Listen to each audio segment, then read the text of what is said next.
from the Live Well Center. So we've talked about doing a micro break from work to stimulate the upper back. It's also really important to stimulate the hips and the glutes and give them a break because we're sitting and compressing and shortening the muscles in there. So here I'm going to show you a couple quick, really easy things you can do when you've been sitting for a long period of time. First thing in the morning or after you've been sitting at dinner or sitting at the desk all day, these are great things to do.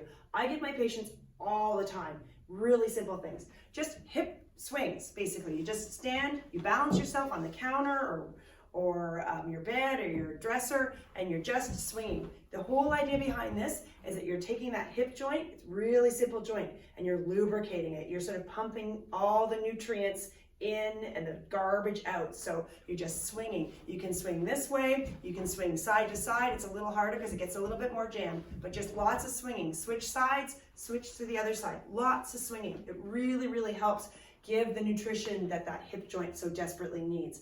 Sitting all day, we get so tight in our hip flexors. Dr. Payne and I are always talking about how tight our hip flexors can be.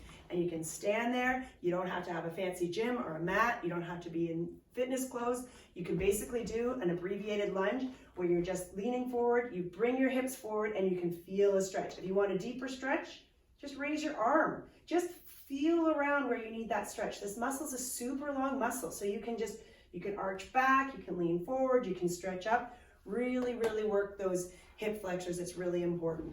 The next thing is working the glutes. First of all, we want to stimulate them a little bit. So when you're doing a hip swing, you can just add in a little donkey kick. Get the glutes firing. Get them firing. You're sitting on them all day long and they don't work.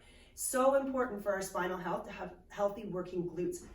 Donkey kicks, just get them working. Squeeze your glutes, let them go. Donkey kick, wake them up. And then you can also stretch them out because they get really tight and they're not getting the nutrition they need, so they need to be stretched out. Really easy stretch. Support yourself at the desk, little figure four. Make sure you're not bending your back, it's not good for it. Keep that nice lordosis or nice curve in your back and just a nice easy stretch to your hip joint. It feels so good to stretch out the sides of your hip. Just nice, easy, bend forward, good posture, and then finish it off again with a couple more hip swings, and you're good to go. You can sit down again. Try those, and you'll thank us for it.